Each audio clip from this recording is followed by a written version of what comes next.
ৰাইজ আপোনালোকে মোক ভোট দিয়ক, মৰম দিয়ক, আশীৰ্বাদ দিয়ক।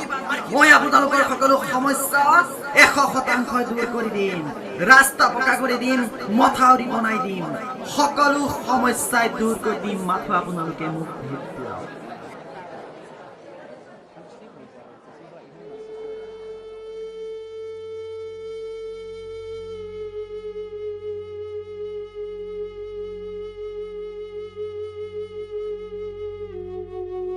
কত কি যে আশা, এই আশা সেই কাল মাতিছে আমাৰ সমাজলৈ।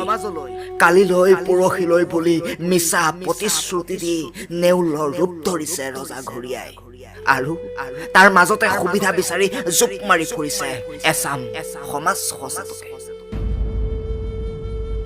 নিজৰে চৰিত্ৰ কলংকিত আৰু ভাষণ দিয়ে সমাজ শুধৰাবলৈ, উপদেশ দিয়ে একতাৰ দোলেৰে বান খাবলৈ, পিছে নিজেই চিঞৰ-বাখৰ কৰি মৰে জাতি ধৰ্মক লৈ।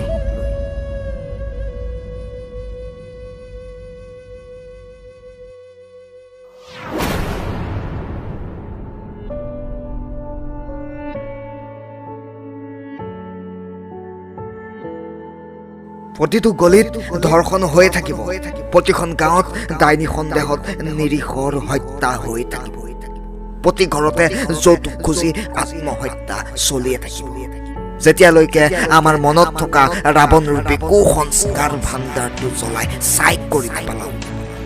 সকলোৱে কয় অসমীয়াৰ মনবোৰ হেনো বৰ কোমল, অসমীয়াৰ মনবোৰ হেনো বৰ উদাসীন, আৰু অসমীয়াৰ মনবোৰ হেনো বৰ দয়ালু। তেন্তে কিয় এগৰাকী নাবালিকাৰ শৰীৰত অত্যাচাৰ কৰাৰ পূৰ্বে অসমীয়াৰ মন নকবে? কিয় কোমল উদাসীন দয়ালুৰ মনবোৰ এবাৰো উচুপি নুঠে?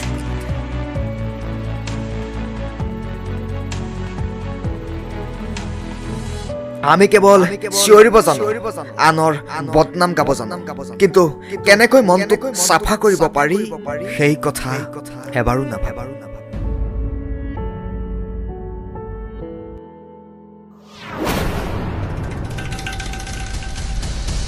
আহকচোন সকলোৰে মনবোৰ চাফা কৰি হাতে হাত ধৰি এখন নিকা সমাজ গঢ়ি, নহ'লে লাজ লাগিব ক'বলৈ আমি যে অসমীয়া, আমি অসমীয়া।